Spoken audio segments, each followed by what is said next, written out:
Islamic પવિત્ર મહિનો મોહરમ અને તાજિયા જુલુસને ધ્યાનમાં રાખીને સુરત પોલીસ કમિશનરે શહેરના શાંતિ અને કાયદા વ્યવસ્થા જાળવવા માટે એક મહત્વપૂર્ણ શાંતિ સમિતિની બેઠક યોજી હતી। ઇસ્લામિક પવિત્ર મહિનો મોહરમ અને તાજિયા જુલુસને ધ્યાનમાં રાખીને સુરત પોલીસ કમિશનરે શહેરના શાંતિ અને કાયદા વ્યવસ્થા જાળવવા માટે એક મહત્વપૂર્ણ શાંતિ સમિતિની બેઠક યોજી। બેઠકમાં શહેરની તાજિયા કમિટીના પદાધિકારીઓ, તમામ ધર્મના આગેવાનો, અગ્રણીઓ ઉપસ્થિત રહ્યા।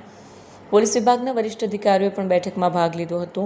બેઠક દરમિયાન પોલીસ કમિશનરે કાયદો અને વ્યવસ્થા જાળવવા માટે ભાર મૂક્યો છે।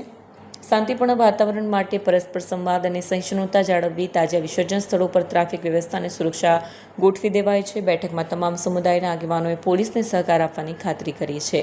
પોલીસ કમિશનરે નાગરિકોને અપીલ કરી છે કે કોઈ પણ અફવા પર ધ્યાન ન આપે અને તાત્કાલિક પોલીસ હેલ્પલાઇન પર સંપર્ક કરે। કેમેરામેન હકીમ શેખ સાથે વસીમ હાસમીનો રિપોર્ટ, આઝાદ ન્યૂઝ, સુરત। તારીખ 26 જૂનના રોજ મોહરમના તહેવારની ઉજવણી થવાની છે, ત્યારે એને જ ભાગરૂપે સુરત શહેરમાં ખૂબ સુખ શાંતિ સે આ તહેવાર ઉજવવામાં આવે એના માટે આજે જો શહેરના જો શાંતિ સમિતિ ના મીટિંગ જો એક રાખવામાં આવી હતી, જેમાં તમામ જો હિન્દુ, મુસ્લિમ અને તમામ બીજા વર્ગના જો તમામ સમાજના લોકો અહીંયા હાજર હતા।